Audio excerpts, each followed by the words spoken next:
Hey everyone, it's Jack and Andrew here from Cultaholic with some lovely wrestling news. Andrew, how are you today? Oh, I'm feeling good, Jack. Do you know what? I got a little notification on my telephone today to tell me that it's been one whole year since I've been a big ugly egg. So there you go. Look at that.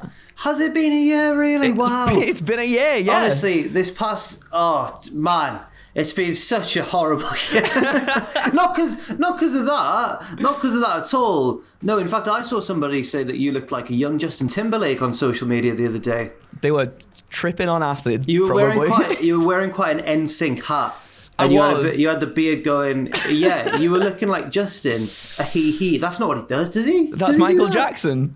Yeah, but Justin's he rips off Michael. Anyway, I'll do the headlines, I guess. He does, Andrew. He does rip off Michael Jackson. He does. I'll do the headlines now. First of all, a top SmackDown Superstar says that they are struggling with wrestling. Next up, WWE have apparently paused plans on pushing a Raw Superstar. And finally, there was a big title change in the main event of last night's NXT. More on that in a little bit. But first of all, we do have to talk about a SmackDown Superstar who says they are struggling with wrestling. This was from none other than Shinsuke Nakamura when he was a guest on the Oral Sessions podcast with Renee Paquette, or Renee Young as she was known in WWE. And he basically talked about all the challenges that he's facing in WWE, didn't he, Andrew? He did, yeah. So he said, I'm still struggling in wrestling. Coming to the US and coming to WWE is challenging. I came to challenge myself. That's why I'm here. I'm waiting to find my timing and my moment. I don't pitch ideas to Vince a lot. We talk after the match or a little or before the match if he has an idea for my promo. I need to get used to not talking to Vince. So, yeah. Bit strange. Yeah, it sounds... It just made me feel a bit sad for him, to be honest. It was quite sad. Sounds like he's, I know he's actually been away from home for like 5 years now, but I was thinking like he's away from his home country. Mm-hmm. He doesn't talk to the boss. He struggled. I was just like, oh, Shinsuke. Mate. He sounds very lonely, and I feel really bad for him because obviously since his feud with AJ Styles for the WWE title, it's just felt like he's been going down and down, even though obviously he's had title reigns in there, tag team titles and IC titles. It's just not really... That hasn't elevated him as much as I think it should have done. I don't think he's been booked the strongest, and it's such a shame.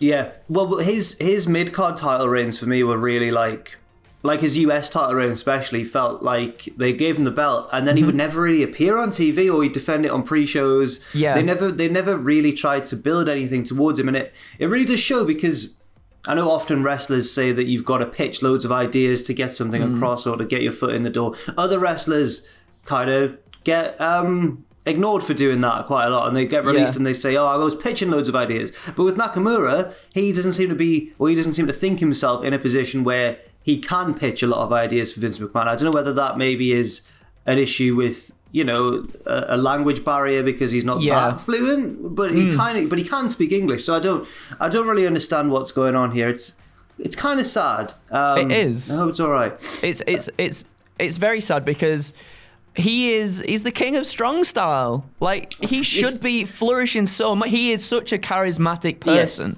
that I don't necessarily think he needs to pitch ideas to Vince because he's already a strong character as it is. Yeah, and as well as being a strong character, which you're totally right about. I mean, a few years ago, he was regarded as one of the most charismatic people in all of wrestling. But he was also regarded as one of the best wrestlers in all of wrestling. He was having these amazing matches in New Japan, came over to NXT and had that amazing match with Sami Zayn. And it's all kind of stalled, which is a massive shame. Massive shame. Oh my word. Here comes the money. No. And yeah, I know that's staying in as well. Okay, moving on now. Speaking of stalling and my own presenting style, WWE have reportedly paused plans on pushing a star over on the Raw brand, according to PW Insider, who say, for those who asked why there was no update on Ultimo Carrillo, the decision was made to focus on the Ricochet stuff. They mean with Sheamus, I presume. Much like Mansoor being forgotten a week after he debuted, the decision was made to focus on somebody else. Apparently, though, it is worth noting that Humberto was injured during his match with Sheamus on Raw last week, but we don't know how severe that is, and we don't know how long he might miss or anything like that. So hopefully Humberto's okay and comes back pretty quickly from that, and we wish him a fast recovery. But the main story here being this idea that they've paused, or they've kind of maybe abandoned slightly this idea to push him. Yeah, it looked like he was in for a good push as well. Obviously, he comes back. He's much beefier. Like, he looks like he's put a lot of the work in. And obviously, him coming out and challenging Sheamus for the United States title looks like they were going to feud there. And then, obviously, the injury happened. And then I hope that's not it for him. I know a lot of people said they didn't really like him beforehand because he was a little bit bland and stuff, Humberto Carrillo, but I really enjoyed him. I thought his in-ring work was really good. If he maybe was just given a better character or something, I think he could have flourished quite well. I agree, because it looked like this feud might have been the thing to give him that sort of spark of character, because Sheamus was disrespecting him and he was having to show a bit more fire to kind of overcome that. But yeah, they don't seem to have settled on a proper foe for Sheamus. I didn't realise until reading that little excerpt there from PW Insider. I was like, oh yeah, they have also forgotten about Mansoor, because he made his debut and they did like backstage videos on it and everything, and wow, he's made his debut, and now he's also been kind of forgotten. Ricochet's in the feud with Sheamus now, and is losing, but is also winning because he stole his hat and his jacket and danced. Yeah. The japes. You've been absolutely served, Sheamus. You've been absolutely rizzle-razzled. Also, apparently, WWE are undecided on plans regarding another Raw star, this time Angel Garza. Brian Alvarez said this on Wrestling Observer Radio, saying, Brian Saxton is the babyface announcer, and he is disgusted by Garza's antics. Corey Graves is the heel announcer, and he thinks this was awesome. Also, for the record, the guy in the Thunderdome told everyone to make sure to cheer for Angel Garza, so nobody knows what's going on with Angel Garza. Yeah, it might seem as though WWE are a bit confused whether to portray him as a heel or a face here. What do you make of it? It's a strange one, because we've seen this happen before recently with Rhea Ripley as well. Rhea Ripley comes out, she's portrayed more as a heel, but then apparently we're told that the guy at the Thunderdome is like, oh, cheer her, even though she's standing with the heels at the end of matches with Shayna Baszler and Nia Jax. It's a bit of a strange one. So I think WWE just doesn't really know what it wants to do. Maybe specifically just the Raw side of things. It doesn't seem like they know what to do with all this talent that they've got. But again, Angel Garza is another one, like Humberto Carrillo, that is such a phenomenal wrestler. I really don't want them to get lost in the shuffle. And I think giving Angel a bit more of like a bit more edge, a bit more grit, like I think that would really work well for him. Giving him a feud with Edge. That's an interesting idea there, Andrew. No, I agree, and I think that with Rhea Ripley, they are actually very confused how they're portraying her. In the case of Angel Garza, I don't know why they piped in cheers for him, because I think he is being totally a heel, and commentary are playing it off like he's a heel. I wouldn't be surprised if it emerged that was just an accident, maybe in production. I don't know, but it's certainly a little bit confusing.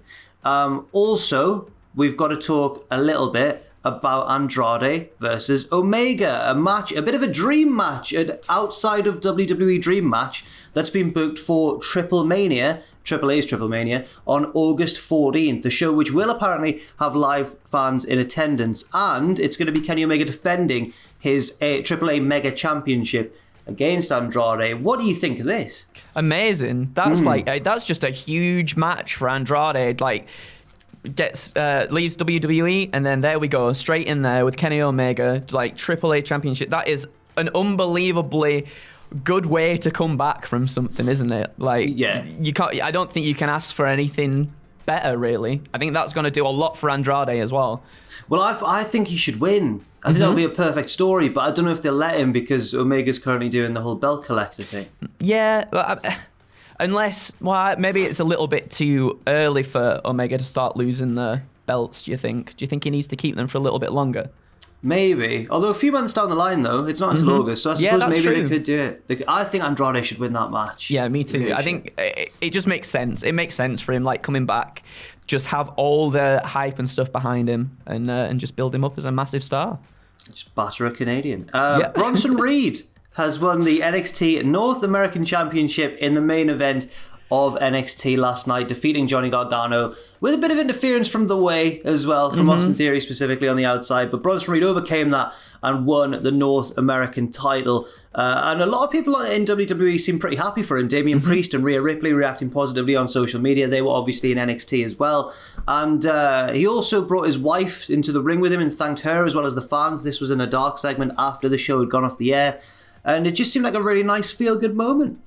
Yeah, like the guy, oh my goodness, he deserves it so much. He's been phenomenal and he's really proved himself recently in the last coming months. Like, he's put everything into his matches. And the segment with his wife at the end where it was like, I've been doing this for 14 years. I've not had any money in the bank. And like my wife has just been supporting me. And here we are living the dream. Like, he's doing it. And it felt like a very sincere, genuine moment. Yeah, it's lovely to see. And it was a good match as well. He won with the unique strategy of climbing up and jumping off the top rope a lot of times. Yeah. It seemed like that towards the end, didn't it? He just sort of kept squashing him. But it was really entertaining.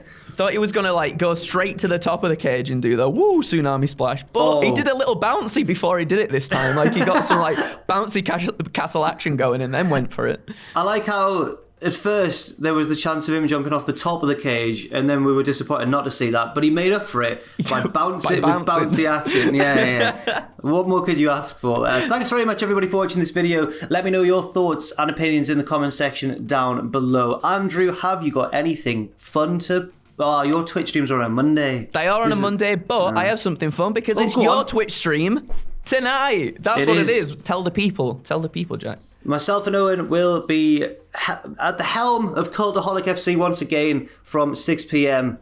British time. And I'll be very distracted this week because, as I said last week, and I was wrong, it's the football. Sunderland are playing in the playoff semi-finals, leg 1 tonight at 6 p.m. And I'll be watching that while doing the stream. And it's going to be a horrible day. So thanks, everyone. Cheers for that there, Andrew, as well. And we'll see you very soon.